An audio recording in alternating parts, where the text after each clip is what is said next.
Good Oh, morning. Oh, I'm kind of shiny this morning, huh?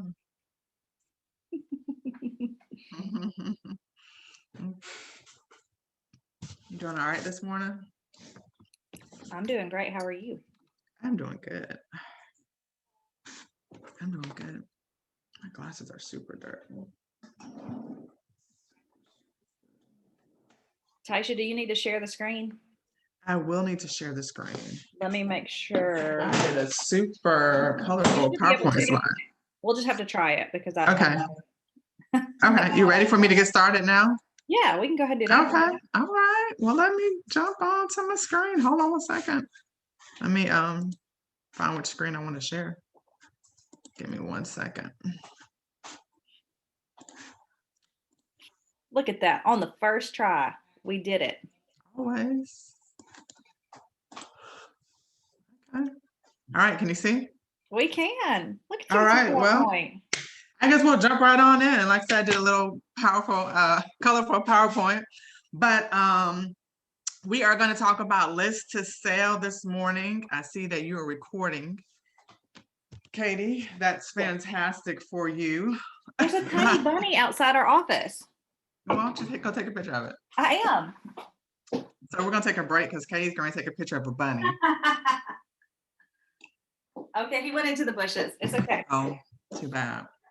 Okay, so talking about list to sell, and I want to start off by saying that, I don't know how many of you, like me for years, really just was afraid to list homes because I thought it was so complicated and that I really just didn't have the confidence that I needed to feel like I was going to be able to do a good job. But one of the things that I realized is that there's so many tools that make the process so much easier if we just take the time to learn what tools are available to us. So today, while I'm not going to take the time to walk you through creating an actual CMA, what I want to do is just share with you all the tools and resources that you need to be able to create an effective CMA. I think that would be more effective than us walking through, doing one, because we all know that once you have the tools to do something, you can duplicate it over and over again, which is always better than somebody just doing something for you. So I hope that you agree with that. And I hope that you are able to get something out of this little quick PowerPoint. And if you have any questions, stop me at any time, ask me any questions, or interject and put your experience in or your comments, please. Okay. So here we go. So first, do you struggle with pricing your listings? Like I said, do you like my little picture? But like I said, I struggle too with pricing my listings because I just didn't feel comfortable and confident in the data that I was pulling. And a lot of it was because I didn't quite know what I need to pull or where I need to go and what I was looking for. And even though people were, of course, willing to help me, I just didn't feel confident in what I was doing. So let's talk CMA. So first we'll say, what is a CMA? A CMA is a comparative market analysis. A CMA is an estimate of a home's value based on the recently sold similar properties in the immediate area. And why are CMAs important? We know that they're important because a CMA will help you determine the best market listing price. And it will also be a vital tool for you to help negotiate your offers. Now, one thing that we forget sometimes when we're setting a list price, we have to remember that we're always going to be selling to 3 different people. And that's why it's important that we do our due diligence in coming up with the best list price possible. First, we have to sell our list price to the seller because we want them to be in agreement with the price that we want to list the property at. The second person we need to sell our price to is going to be the buyer, because we definitely want them to be in agreement with the price that we have it listed at and not try to negotiate us down too much. And the third person is going to be the appraiser, because we want them to be able to determine and find the same value that we did when we listed the property. So remember, those are the 3 people that we need to sell this CMA to. So the CMA is just not for you to put it on the market. It's for you to be able to list it effectively, get it sold, and attract buyers, but also to have an appraiser agree with the price that you decide to list at and your sales price that you end up with on your contract. So, do I need a CMA for every listing? What do you guys think the answer to that is?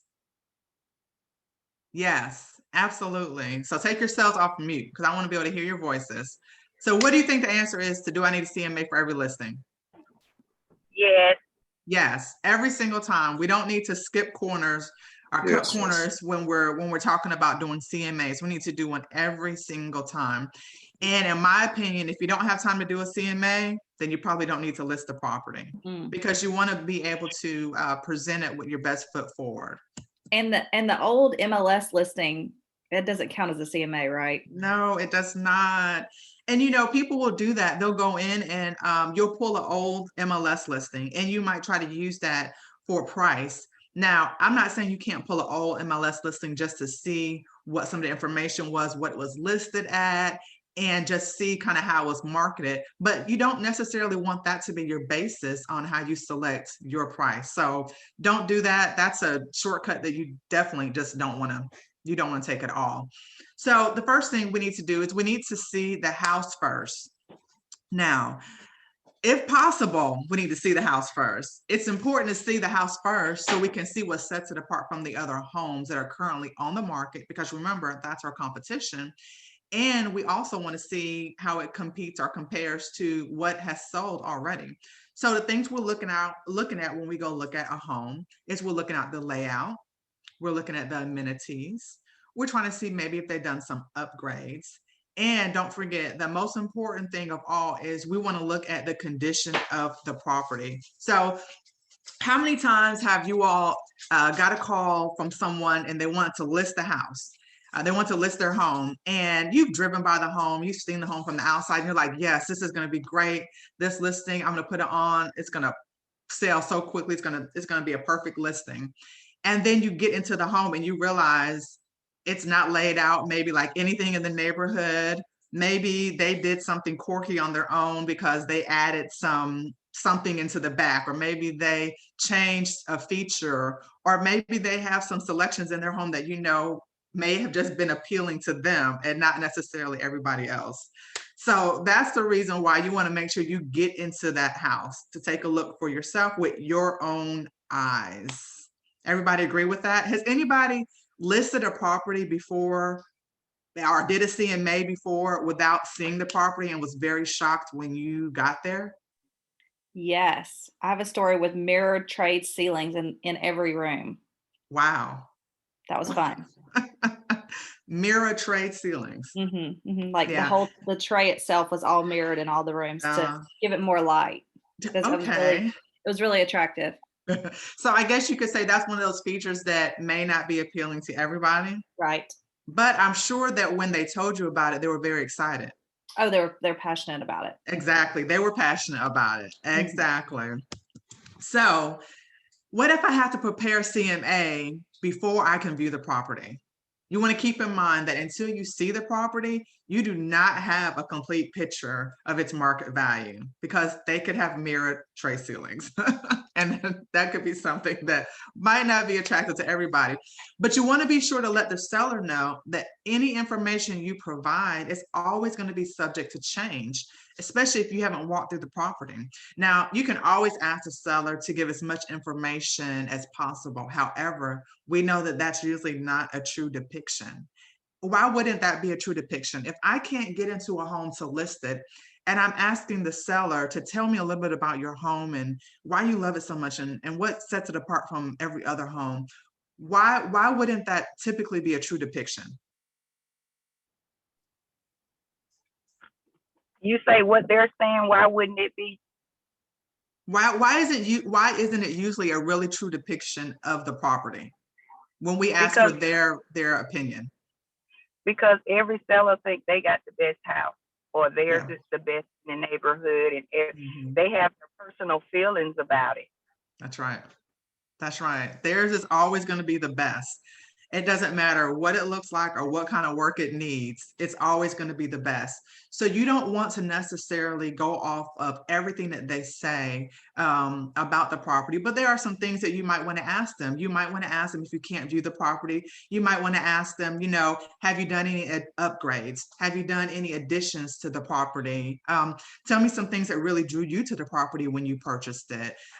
Things like that. So you want to take note of those things and use them for your CMA if you can't see the home before you do your CMA. So now we're going on to create a winning CMA. So this guy right here is winning. I'm not sure what he's winning, but he's winning, okay? Just know that. So these are the steps to create a CMA. And like I said, I want to tell you about some tools that you can use to go in and grab information to create a winning CMA. So first, we want to print out the property tax records. Somebody tell me why we want to print out the property tax records. We need to compare make sure the person that's asking you to list it is actually the owner. That's correct. That's number one. I've had properties that I was going to list and found out that the person asked me to list it was nowhere on the tax records anywhere. And that was a little bit of a red flag. So it also lets you know of things that may have to be corrected, before you get the property listed or once you have the property listed, some things might have to be straightened out or corrected. So that's really important. The second reason why you want to print out the property tax records is you want to verify the size of the home, the square footage. Has anybody ever ran into a problem where they've looked at an old MLS listing of a property and realized that the square footage there was different than what's on the tax records?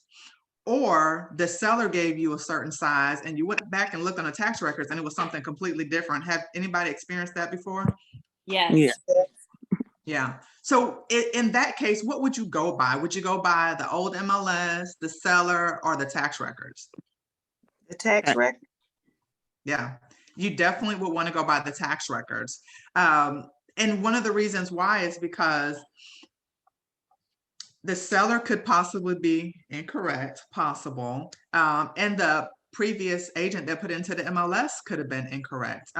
One of the things that I notice where I find usually a discrepancy with tax records are if someone has had an addition and the addition to that house has not been properly recorded at the probate office, so it doesn't show up as part of their on their tax records. The other thing that I found is if maybe they had a property that was maybe built and they have maybe a closed-in back porch, and it could be original to the home and they feel like it's part of the actual square footage that's heated and cooled. Well, we know that when we're looking at the MLS, we're looking for heated and cooled square footage. So we're not looking at everything. We're not looking at garage. We're not looking at all this extra space somebody might add. So we got to remember that we're looking for heated and cool. So sometimes that will make a difference too in what we see in tax records versus MLS or what the seller says. On our property tax records, there's going to be a lot of other information, some of which is just really not important to us for the purposes of listing the property, but just good information. Sometimes it's interesting to see what the tax records have determined the value of the home to be. Now, remember, that's automated, so it doesn't mean that it's always going to be a true depiction either, but sometimes it's interesting to see. The second source that you need to, and no, I said print out the property tax records. Print this stuff out. Don't try to create a CMA by toggling back on screens and writing stuff down. Print stuff out so you can actually write on it and you can highlight it. And also this will allow you to create a nice file to take with you when you go for your listing appointment. You'll give them a nice listing package, but you'll also have your information that you'll be reading from also. So you want to print out the property tax records, because before I've taken my property tax records and given it to my clients and asked them to just look over it and tell me if any information on here is incorrect. And that's usually when you find out that a name is wrong. That's not their house. No, it's not mine, but wrong property. Well, and too, Taisha, if I can add to Mhm. that, that printout, keep it, because if you're on screens writing down things and you have notes and you have to ever come back to where you came up with this price, you need your Yes. homework. Yep. So print that out and keep it with you. Print it out. The second thing you want to do is you want to log into RPR. Does anybody use RPR? It stands for Realtor Properties Resource. Anybody use it? Yeah. Yes. Yeah. RPR is a fantastic tool to use. The information located within RPR is it's information that you probably can't find anywhere else, not just the property information as far as value, but down to the mortgage information, what the balance is on the mortgage, how much they paid for their home, when their home was bought, what year, who's on the warranty deed, what kind of deed is it. I've gone into list properties and pulled RPR and realized the property was in pre-foreclosure and the person didn't tell me that. So there's a lot of things that you can find out in RPR. So we don't have time to get into that, but RPR has a lot of great tools, training videos that I would say get in there, pull them training videos and learn how to use RPR. RPR also creates a really great CMA for you. If you didn't want to use the CMA on the MLS, you can use the CMA that's located within RPR. So, and it's really nice too, and really has a lot of detail in it. Okay. So then the third tool you want to use is you want to log into Matrix. And what's there? What's located in Matrix that we need? Everybody should get this one. Somebody tell me what's located in Matrix. Your comps. So Thank you. Thank you, Tiffany. Tiffany's the only one that knows what's located in Matrix. Everybody should have said that together. So yes, Tiffany is correct. Our comps are located in Matrix. All the numbers that we're looking for, all the properties that we're looking for, they are located in Matrix. So did anyone get on to do the One Home Tools webinar that they had? So go back into the MLS. You probably have to go back and find an email that was sent out from the board for the new One Home. Go in there, learn how to utilize it, because it's also going to help you navigate through the matrix even better to be able to find the tools that you need to make your CMA stand out. So those are the three resources that you need when you're creating a CMA. And remember, while it may save you time to create an automated CMA, I can guarantee you that if you just go in there and do an automated CMA in any of these tools, your CMA is not going to be as accurate as it needs to be. So we're going to take our time and we want to go in and we want to actually pull the properties that are going to work, the comps that are going to work for our property. Anybody have any questions or comments? Okay, so again, property taxes, our property tax records. Again, like I said earlier, while we'll provide you with basic property information, such as the size, your bill, property owner's name. And again, while there will be an estimated value, remember that the value is automated and it's not a true picture of value all the time. I'm not telling you that doesn't mean what the house is going to appraise for, because we see that a lot, but just understand, don't be lazy and just grab your list price from there. Okay, actually do the work. And then again, RPR, this resource will allow you to build a CMA with so much valuable information. This is a little screenshot. They've updated RPR. If anybody's been in there lately, this is what it looks like now. Really neat tool. There's almost too much information in RPR. If anybody's been in it lately, you can really get lost in the information. It'll tell you about the neighborhood where the house is.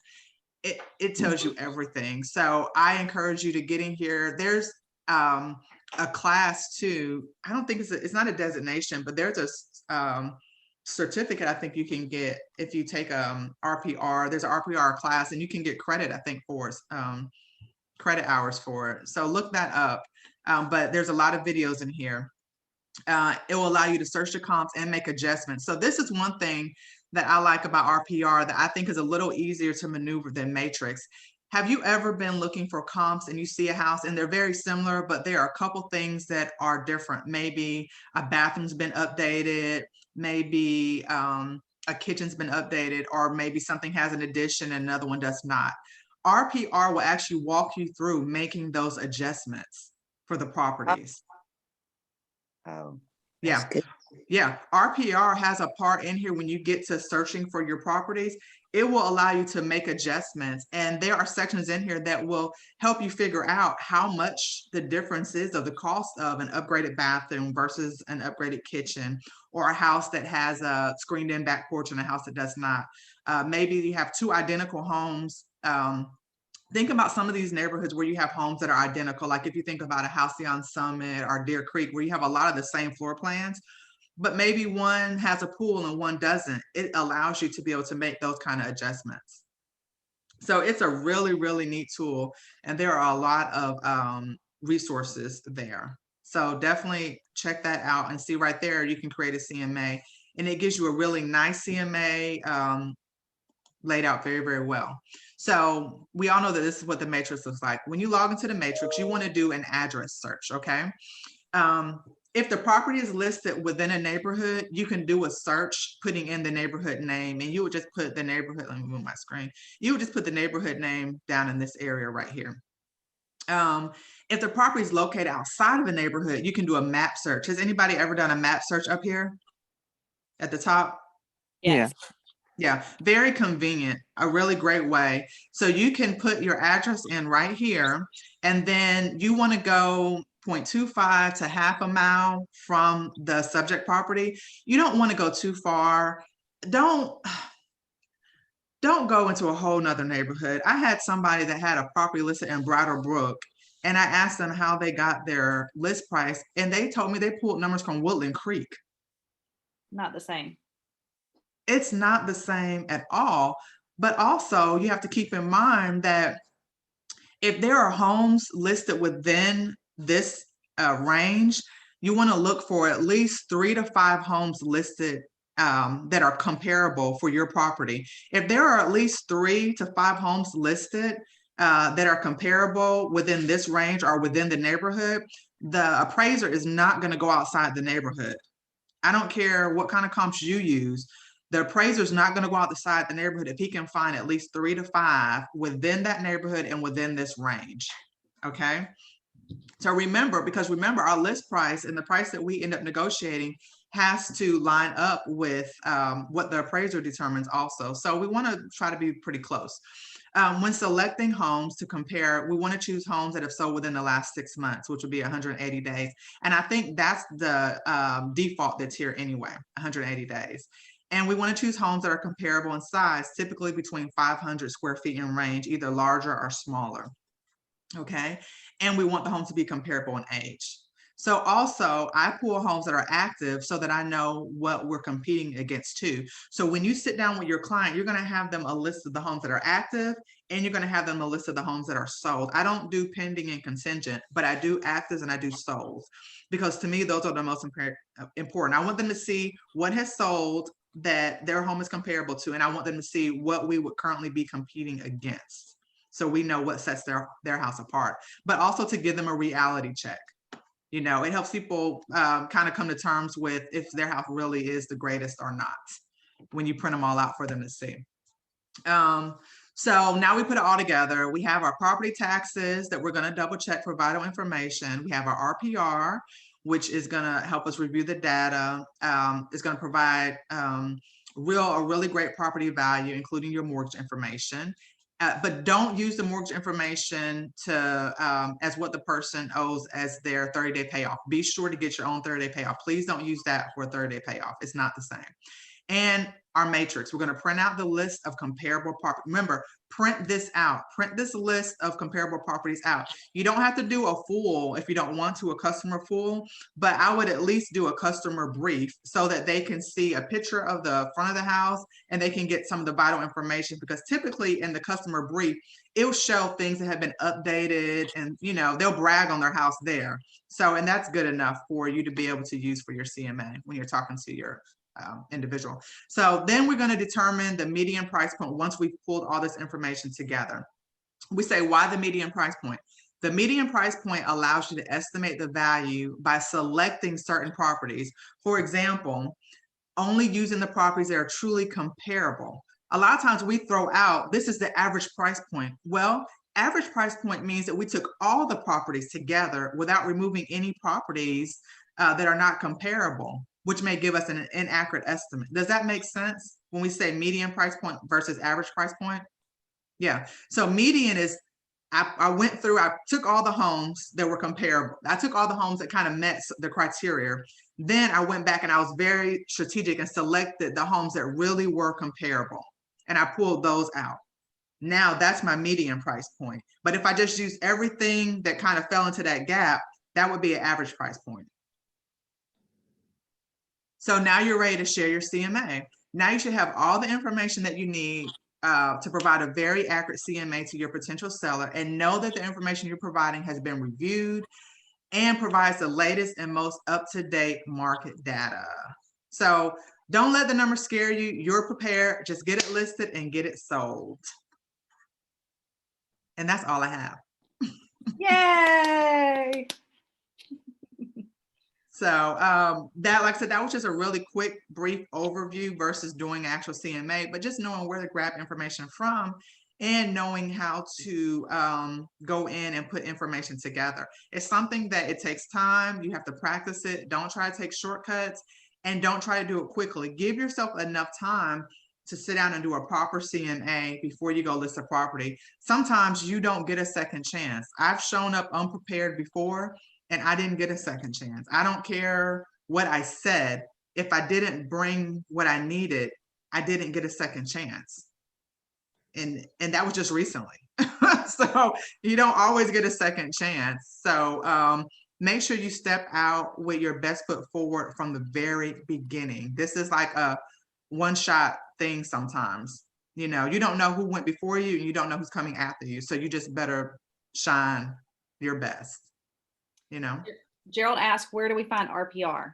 RPR is, if you go to Google and type in RPR, the link will come up, or the website will come up. Go in and create you an RPR account. If you don't have one, it's free. It's a tool that we have, you know, at our disposal. So it's free. It's an app. You can pull it up on the app. Yep. There's an app also. Absolutely. Yeah. But get in there and play around with it. It's really, really good. Any other Yeah. questions? Taisha, we appreciate you. This was very You are informative. welcome. Sorry, I was talking so fast. 30 minutes goes by so quick. It does. It does. We have recorded this too.